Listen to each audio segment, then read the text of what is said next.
guys really seem to enjoy whenever I make these gaming hot takes videos. So today, we are doing part 3. Now, for those of you who aren't familiar with what a hot take is, a hot take is essentially an unpopular opinion. Now, I tried to find the best ones I possibly can. I think that some of you guys might not understand the meaning of a hot take, because a lot of you will just put something like, oh, the Batmobile was overused in Batman Arkham Knight. Because that's not a hot take whatsoever, right? So, I tried to find the best ones I could possibly find. And guys, if you want your hot takes, put in a video, make sure to drop it down in the comments, or I'll put something on the community tab that says like drop your gaming hot takes. It doesn't have to be Batman Arkham related. I said it in every single video just so you guys are fully well aware of it. So, without wasting any more of your time, let's get right into this. And if you guys enjoy, make sure to leave a thumbs up on the video and make sure to subscribe for more content. The first hot take I have comes to us from Zamboni Jones 350. And he says the Batmobile is awesome in Arkham Knight. Now, I wanted to get this one out of the way first, just because these types of hot takes are very common in the comment section, so I'm starting to think it's not as much of a hot take anymore.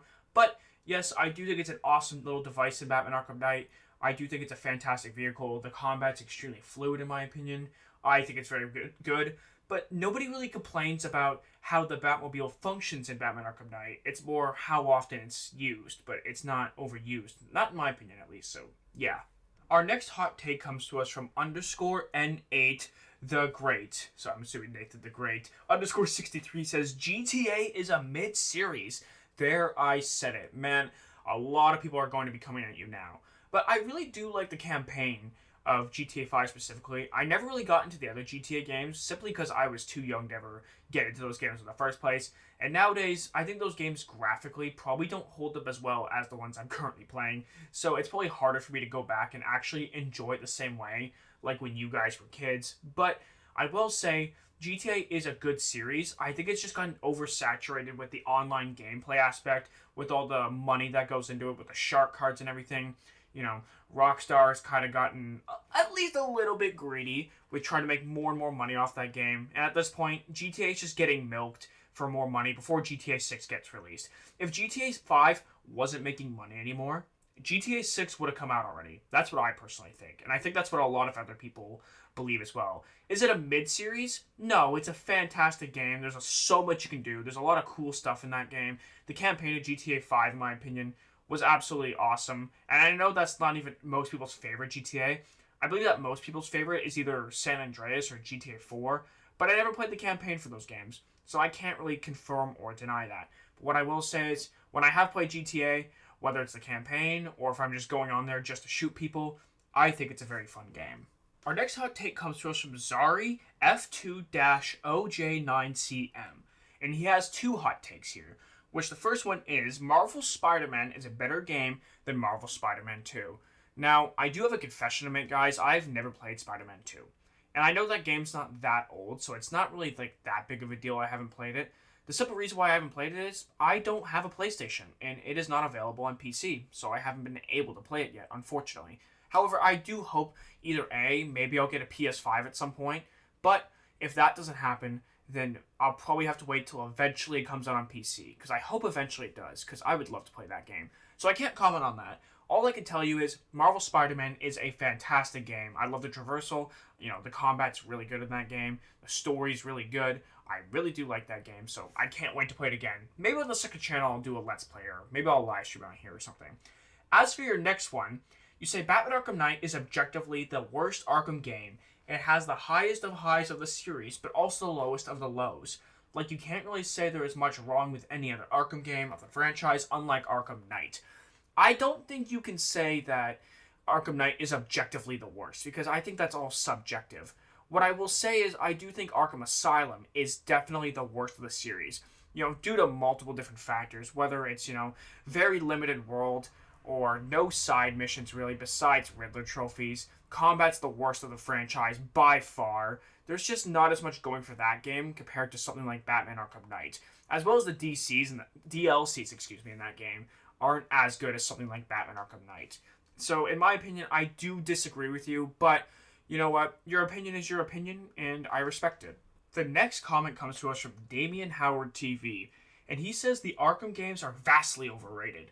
Whether it's regular games or Batman games. Good games? Yes. They're just incredibly overhyped and overpraised, and not the godly games that people think they are. Well, I don't think that people think that they're godly games, because yes, if that's the case, then I would agree with you, they are extremely overrated in that case. However, these are fantastic games. And the thing is, I don't think you could say that they're overrated until we get, a better Batman game than what we currently have. Whether you think that, this game is better than Spider-Man or not is up to you. But this and Spider-Man are the best superhero games we have by far, and it's not even really that close, especially when you talk about the combat system. So when you talk about overrated, I kind of have to see another, superhero game in order to really fully agree with your opinion.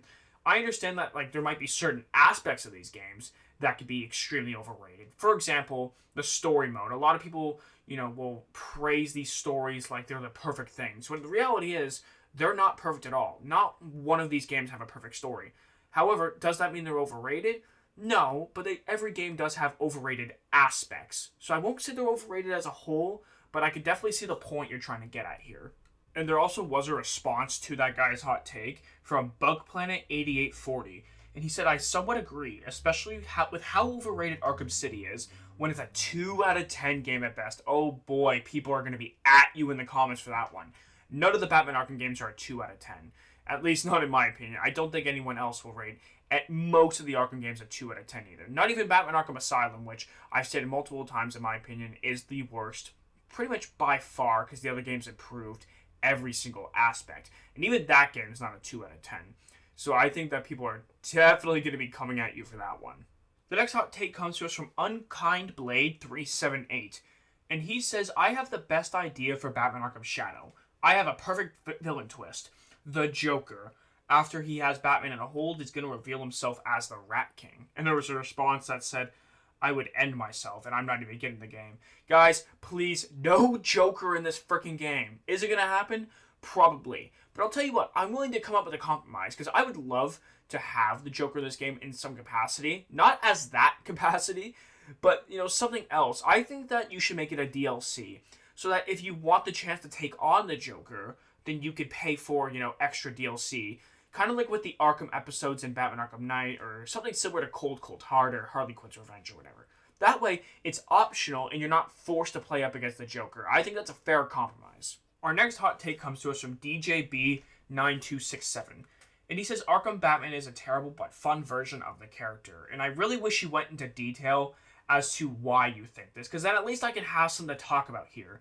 But whenever people say that, this Batman is a terrible version of the character, they usually will refer to something like Batman the Animated Series, like the Adam Smith did in his video. And honestly, I don't understand why people are comparing those two versions of the character, because that is a kids' TV show. It's a completely different thing. He has to be nicer for the sake of kids' TV. Now, maybe you're not going to that specifically, but I just wish that you explained why. But I think this version of Batman's fantastic. He's not too dissimilar compared to any movie version of Batman that I've seen. If you want to talk about a terrible version of Batman, I forget the author's name who did this, but there was an author who wrote the Batman comics where Batman had guns and stuff. That's a terrible version of the character, because it's not even close to realistic to what Batman's about. This is realistic to what Batman's about. There's nothing here that screams oh, this Batman's so unrealistic, he could never do this. And the only thing I could think of as to why you might think this is because of the fact that he pushes aside the fact he pushes aside Robin and Nightwing and treats them like trash, which I know other iterations will use Robin and Nightwing. But this is also a Batman video game, and I don't think people want to be forced to, have a partner to use. So that's the only thing I could think of. But I maybe drop why in the comments, and maybe we could talk about it. We have two more for this video, and this one here states from TonyAdobe 1904. The bosses of Arkham Origins are overrated, and Arkham City has the best bosses. I can agree to some extent that the Arkham Origins boss battles are extremely overrated. Not extremely necessary, excuse me, but I do think that they are overrated. However, that game was based around bosses. That's why I say it's overrated for bosses. The boss fights in that game are fantastic. Don't get me wrong, they are fantastic. I really liked Bane's. Deathstroke, of course, has one of the best bosses in the entire series, especially considering that was hand-to-hand combat, which it's hard to build a good boss around that without having to include a bunch of different gadgets and such, but this game found a way to do that. I think that this game had some very good bosses. However, I will say that they are overrated, and Arkham City does have good bosses. In fact, I'd probably say that their boss battles are underrated, specifically the Clayface one. But, Ra's al Ghul, Mr. Freeze, those are also amazing bosses. So I kind of will meet you in the middle here. I will agree that they're overrated, but I still think Origins has the best boss battles, in my opinion. Just because there's more of them. Now, more doesn't necessarily mean better, but the fact that there's more good ones means, in my opinion, that I think that it's just better. And our final hot take of the video comes to us from Helpy2. And he states Batman Arkham Asylum is better than Origins and City. It's comical and funny. Harley's VA change was pretty bad. Asylum had better atmosphere and overall a 10 out of 10 game. Now, I can't say that it's better than Origins and City. Origins and City clears, especially in terms of combat and the overall world building. It's more open world designed. And yes, Arkham Asylum is open world, but the world's just not big enough for it to be really like open world. Even though I do praise the fact that the map's smaller, it is something good to switch it up. However, it's not as good as Origins and City, not in my opinion, and the traversal's also not as good. But Asylum did have a very good atmosphere, a very unique atmosphere. I would say that that's the word I would use. I wouldn't necessarily say it's better, even though it might be. But when I just think of it off the top of my head, I think of it more as like unique in terms of, just the creepy, aura that you feel in the air. Arkham Asylum is a very good game, but it's not the best game by any means. And like I've said a couple times already, I actually think it's the worst.